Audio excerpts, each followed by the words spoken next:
rag hubaysan oo ah maleeshiyo beeleed ayaa weerar ku qaaday saldhigga ciidanka booliiska dowladda federaalk ee Soomaaliya ay ku leeyihiin degmada Matabaan ee gobolka Hiiraan.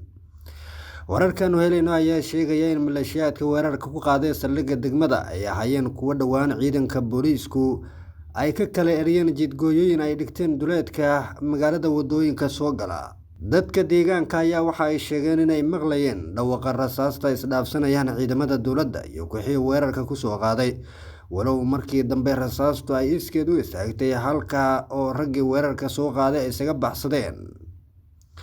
lama soo warin khasaare ka dhashay weerarka, hase yeeshee ciidamada dowladda federaalk ee Soomaaliya ee ku sugan Matabaan ayaa waxa ay wadaan howlgallo baaritaano ah oo ay ku boodagoobayaan raggii weerarka soo qaaday oo la sheegay inay u baxsadeen dhul hawd ah oo ka agdhow halkaasi, sida uu noo xaqiijiyay taliyaha saldhigga degmada Matabaan ee gobolka Hiiraan.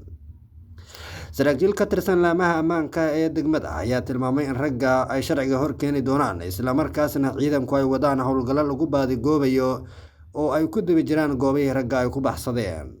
deegaanada hoos yimaada degmada Matabaan ee gobolka Hiiraan waxaa dhawaanahanba ka dhacayay dagaallo ay salka ku hayaan qabiil kuwaasi oo u dhaxeeya dad halka wada degan. deegaanada hoos yimaada degmada Matabaan ee gobolka Hiiraan waxaa maalmihii la soo dhaafay ka dhacayay dilal iyo weeraro la xiriiray arrimaha aanooyinka qabiilka, waxaana dhawaan ciidamada ammaanku halkaasi ay ka sameeyeen howlgallo ay kaga hortagayaan falalka nooca ah, iyadoo dhawaanna ay ahayd markii talisku ay amar ka soo saareen jidgooyooyinka aan sharciga waafaqsanayn ee la dhigto qaybo ka mid ah deegaanada hoos yimaada degmada Matabaan ee gobolka Hiiraan.